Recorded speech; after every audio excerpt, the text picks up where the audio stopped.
Aujourd'hui, j'ai toujours pas d'ordi, je sais pas comment je vais réussir à monter, uploader, exporter, uploader dans ce sens-là. Mais on y va et c'est sans filet. Parce qu'en plus, pour le coup, tout est compliqué un peu en ce moment dans ma vie.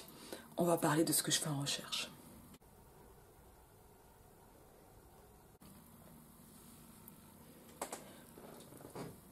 Alors, pour les gens qui sont abonnés depuis quelques temps, il est à peu près clair que j'ai été doctorante et que je suis maintenant doctoresse et que j'ai fait une thèse sur Renan.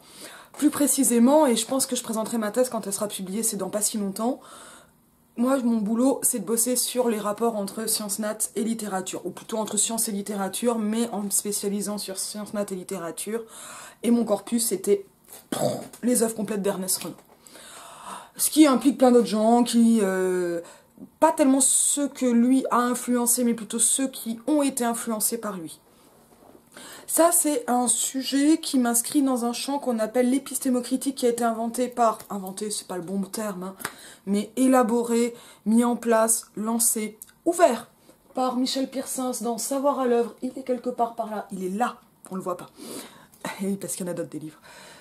Et je pense qu'à un moment, je ferai vraiment une vidéo complète sur Savoir à l'œuvre, parce que c'est quand même un livre qui est très intéressant, et bon, mais qui est fondateur pour pas mal de raisons de mes recherches, mais évidemment pas que des miennes, parce que j'arrive dans un champ qui a commencé à vraiment se constituer dans les années 90, et nous sommes dans les années 2020.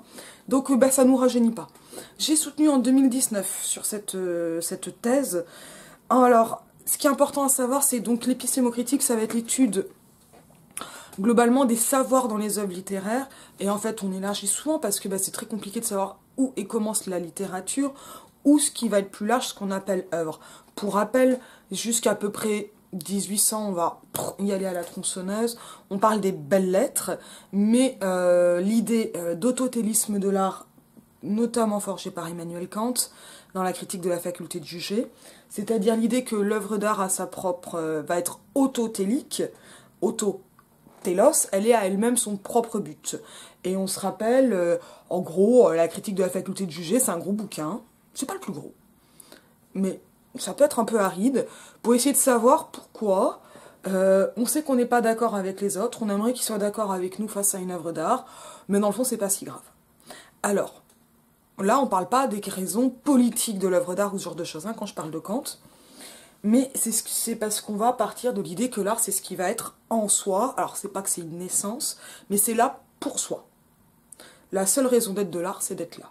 Ça veut dire qu'on sort d'une vision de l'art ornemental, décoratif, utilitariste, qui va voir, comme avec Malherbe, plus d'utilité aux bons joueurs de quilles qu'à l'artiste ou au poète au niveau de la cour.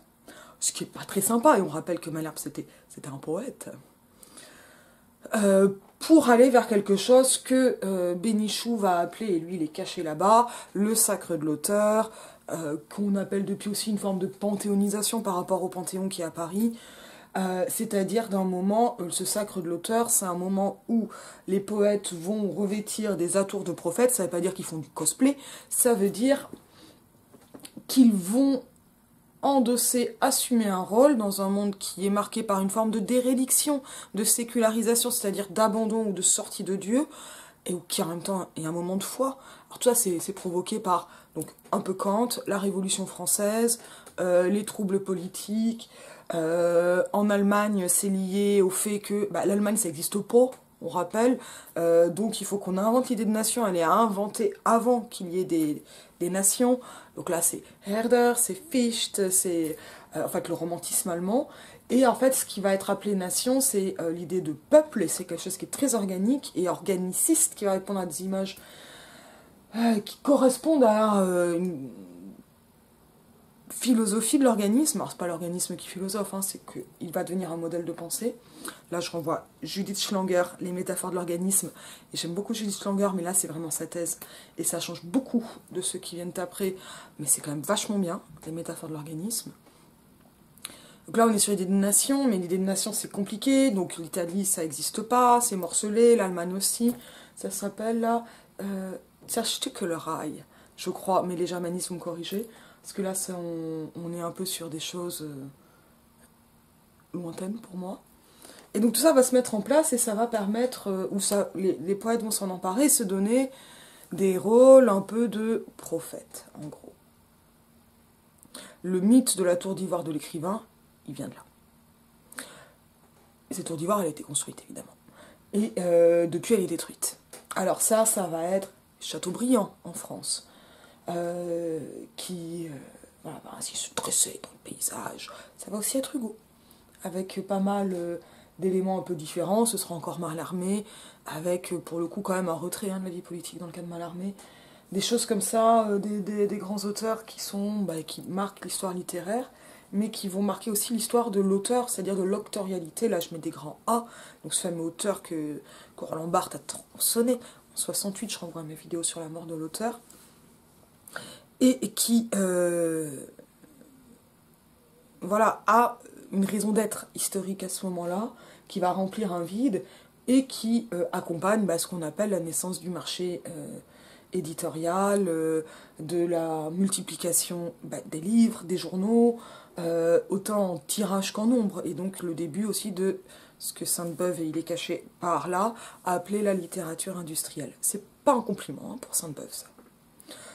Et donc en fait, la grande littérature, c'est celle qui va pas être dans cette littérature industrielle de consommation, mais correspondre peu ou prou à ce que Hegel appelle le héros, c'est-à-dire le grand homme qui va être en avance sur son temps et en même temps faire advenir son époque, la faire progresser.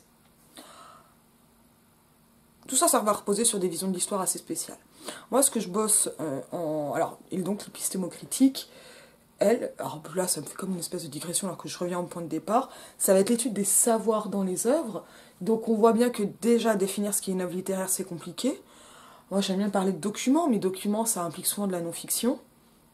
Et moi c'est ça qui m'intéresse en fait, c'est la non-fiction dans des textes qui vont ramener à de la fiction en le voulant ou pas, que ce soit programmé ou pas, que ça puisse être par des erreurs par exemple.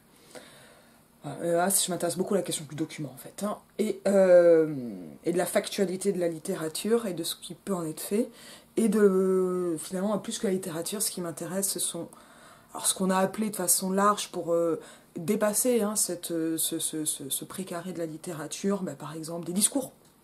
Et là ça va englober beaucoup plus de choses, et là on est dans des optiques foucaldiennes et il y en a par là.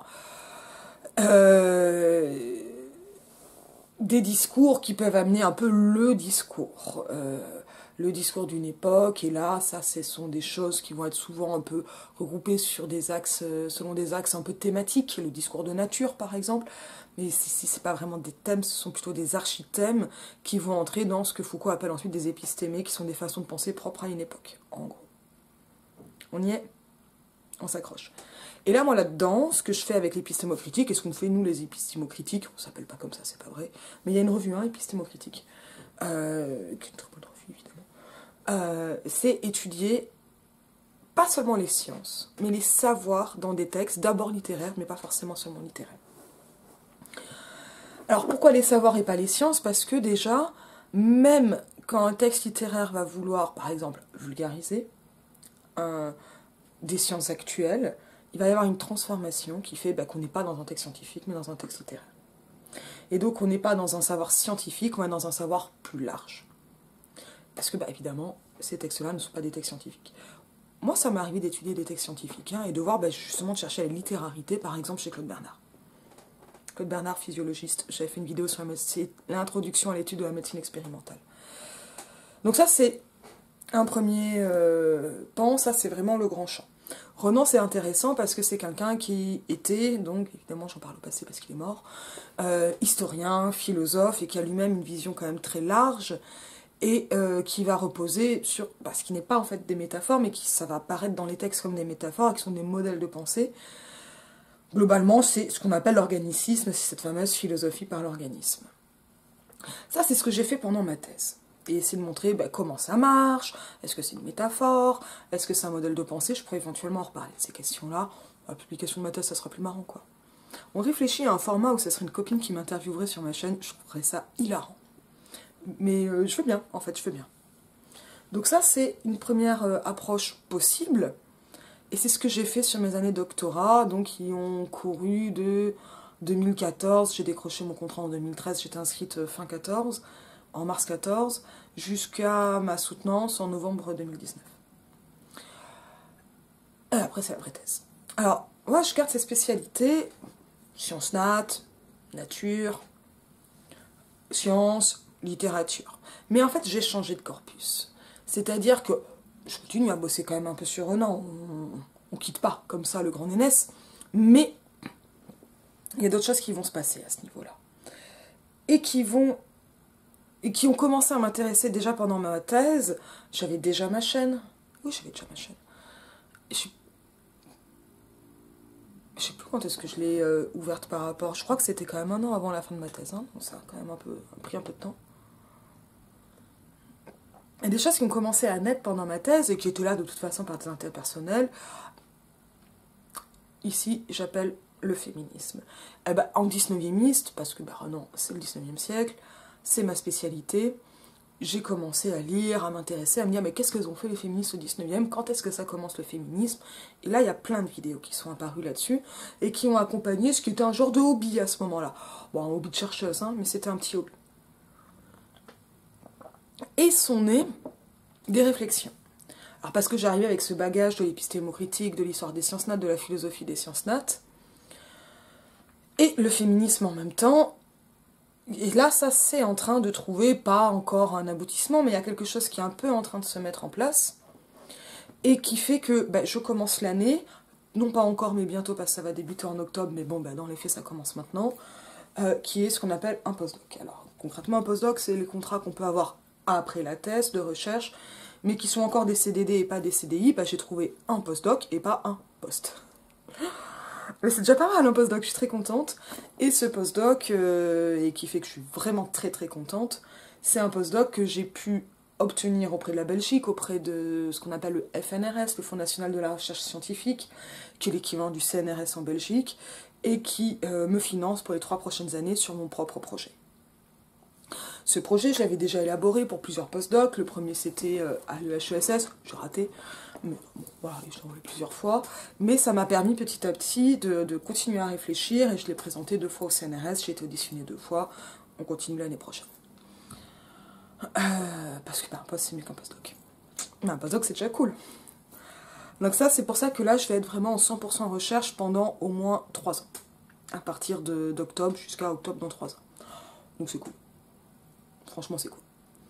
On va voir un peu la suite. Après, si je trouve un poste de MCF, donc de maîtresse de conférence, je serai pas en 100% recherche, mais je serai quand même dans le supérieur, et ça serait très cool aussi, quoi.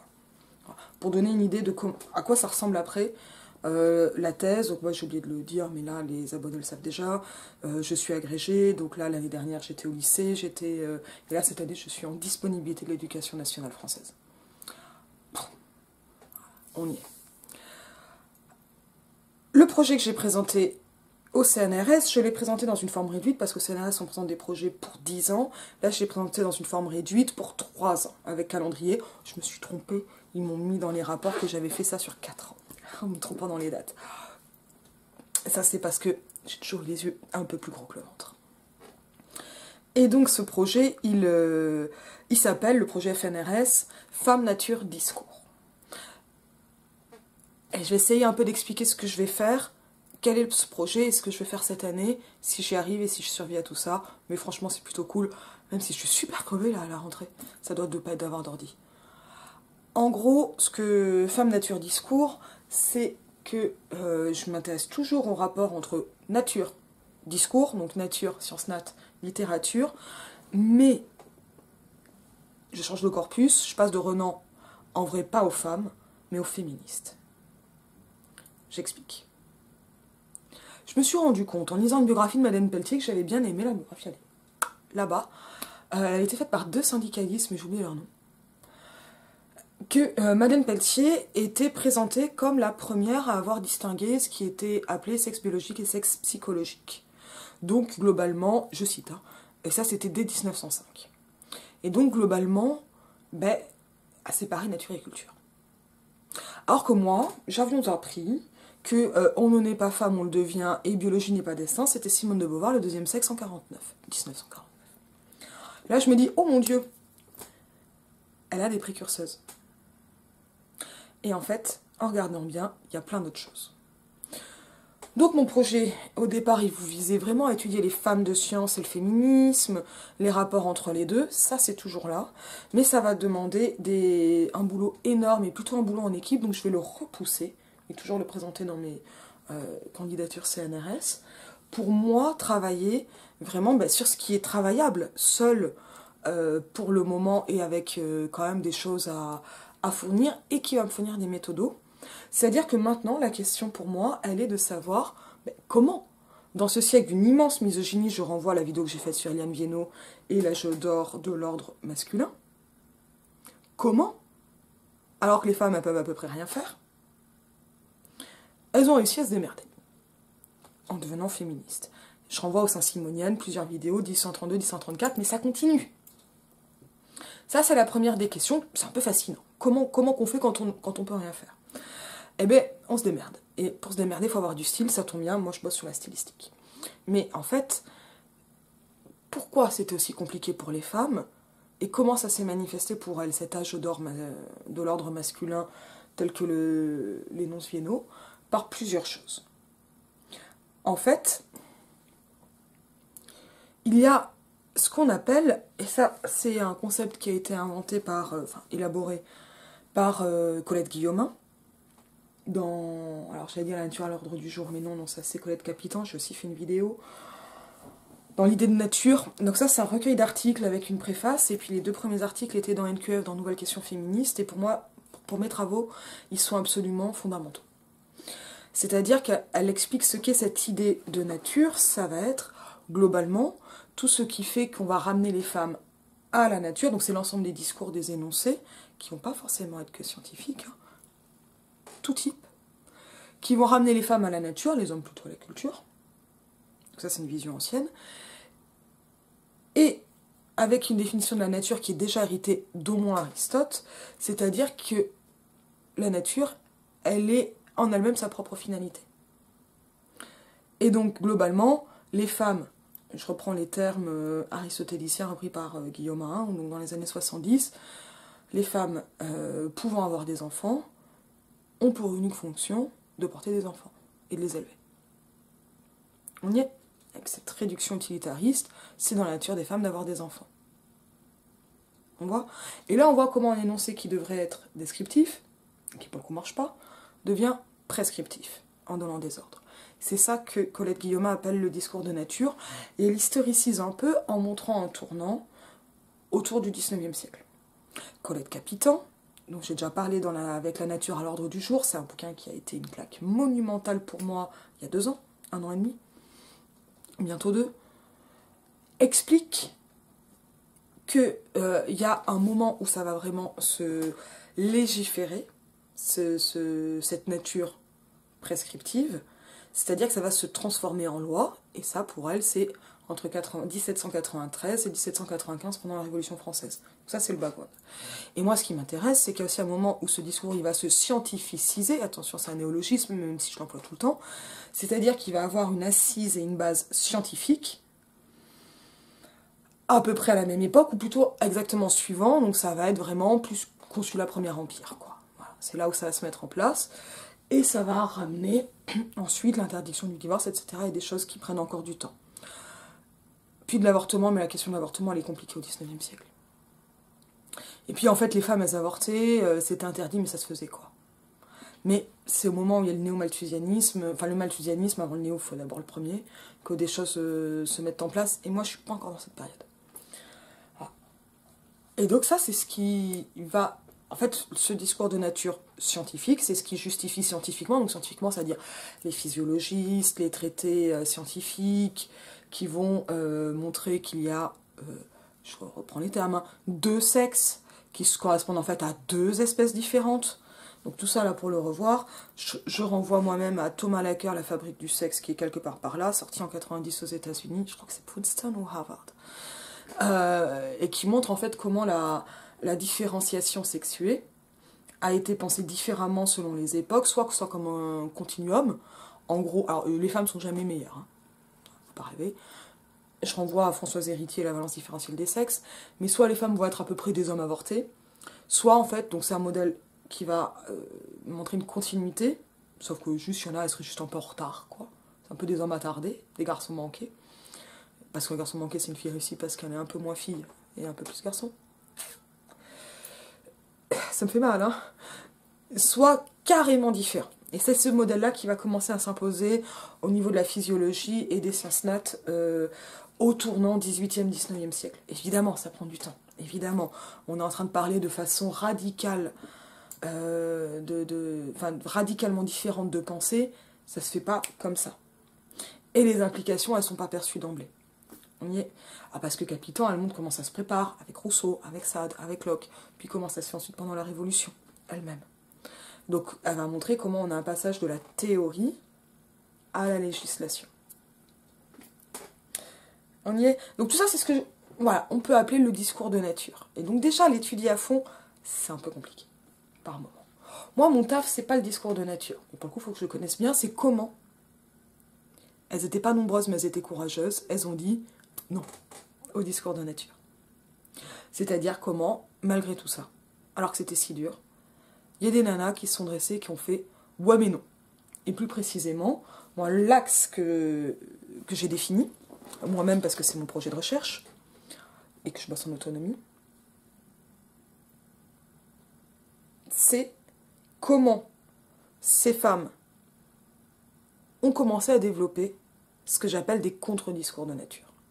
C'est-à-dire qu'elles ont, parfois, très souvent, elles ont revendiqué le discours de nature. Elles ont juste dit que c'est ce qu'on appelle l'axiologisation qui n'allait pas, c'est-à-dire le système de valeurs. Ouais, bah oui, les hommes et les femmes sont différents. Donc ça, c'est essentialiste. Hein. Je caricature énormément, hein, mais c'est pour donner les grands axes. Mais c'est pas parce que c'est différent que les hommes sont meilleurs. On a égalité. Certaines vont même dire on est meilleurs. D'ailleurs, c'est nous qui devrions contrôler. Il y a quelques textes comme ça hein, chez les Saint-Simoniennes. C'est assez rigolo. De misandrie pure, il y en a pas réclamé assez peu. Mais il y a des moments comme ça. On est les mères, donc on va être les éducatrices. Et puis les éducatrices de la société. D'ailleurs, c'est nous qui devons diriger. C'est logique, c'est la nature. Voilà. Et on va avoir, par moment, une méfiance vis-à-vis de la science. On va avoir donc un rejet en bloc de la science. Alors ça met un peu de temps à arriver, mais on a déjà des trucs comme ça qui commencent à apparaître chez Claire Desmarres, par exemple. Saint-Simonienne aussi, mais un peu à part, complètement starbée. Non, elle n'est pas starbée, mais j'adore Claire Desmarres, c'est la plus radicale. Elle est tellement radicale qu'elle n'est pas dans le journal de la femme libre. Elle a fait des brochures comme ça pour incendier tout le monde.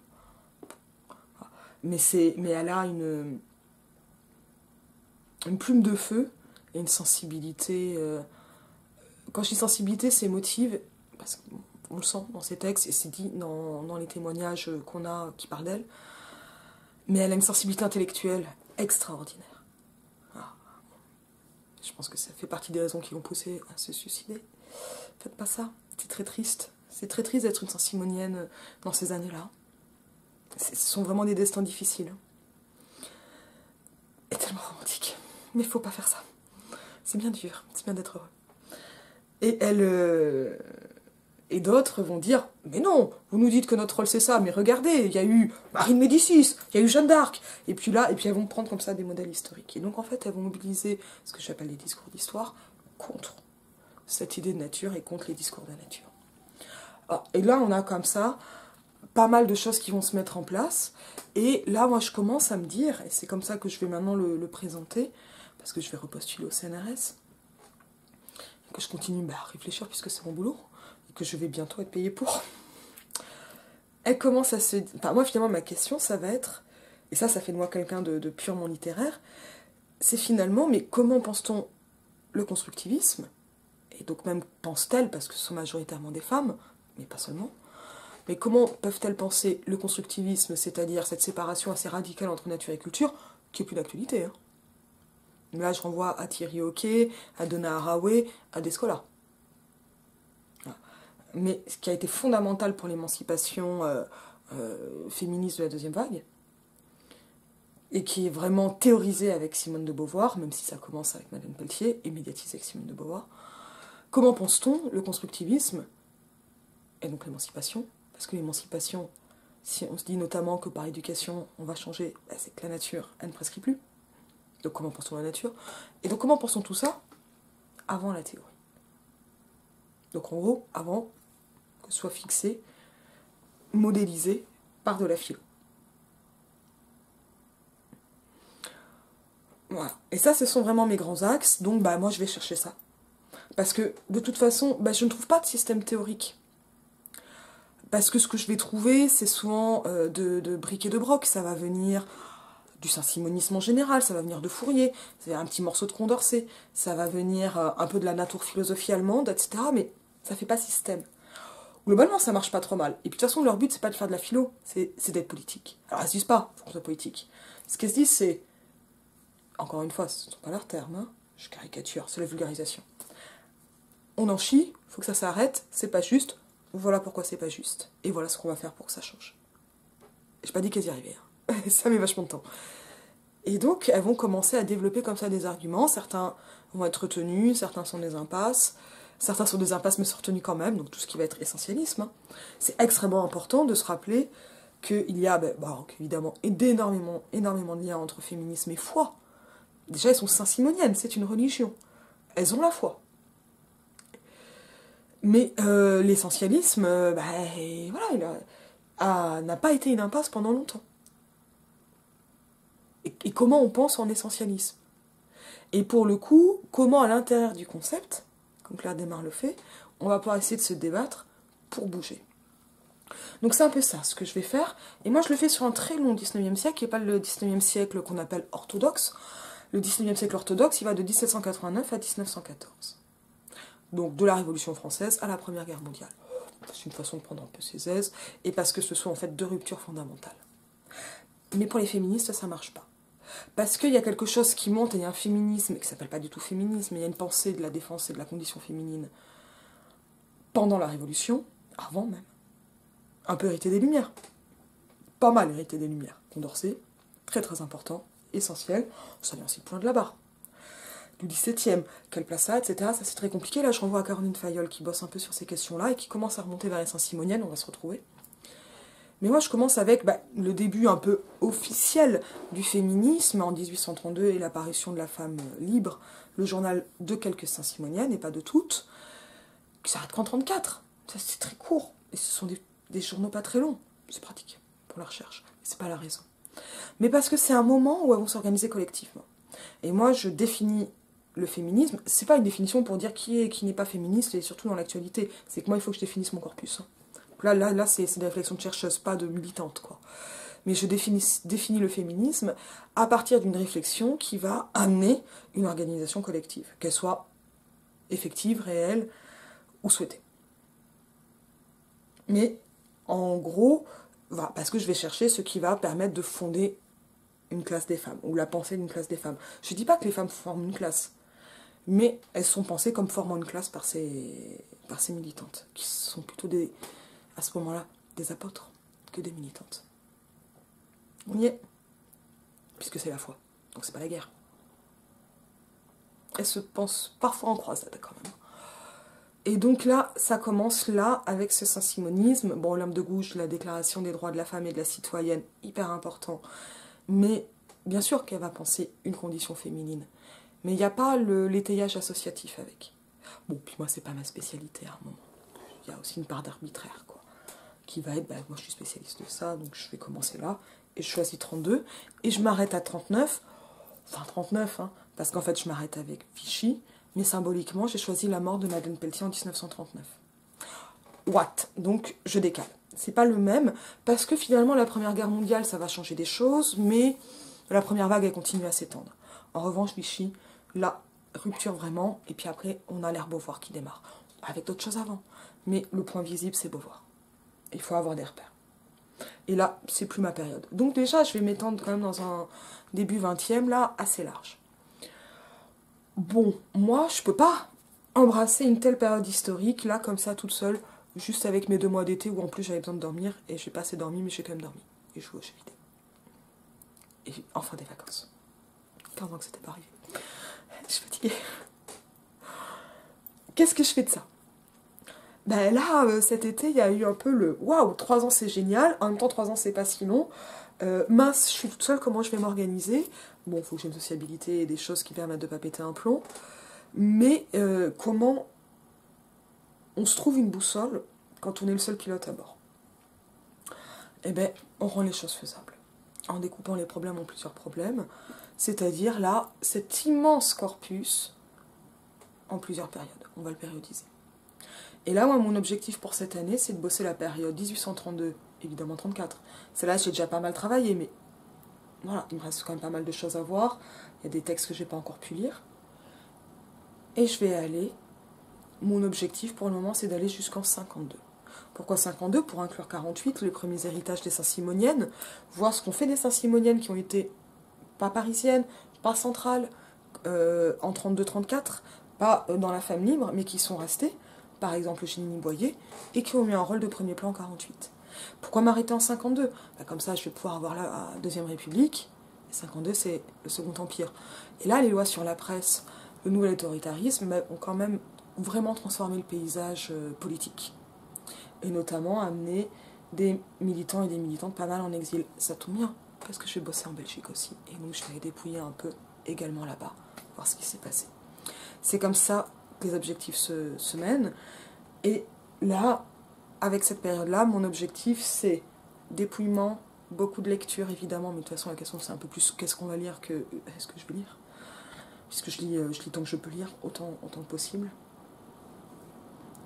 Mais d'aller chercher en fait ma méthodologie plus précisément. Parce que là, évidemment, c'est une présentation un peu rapide, mais pour pouvoir l'affiner, là, il me faut plus de texte. Et il me fallait du temps. Et maintenant, c'est la nouvelle vie qui commence. Je vous dis à bientôt.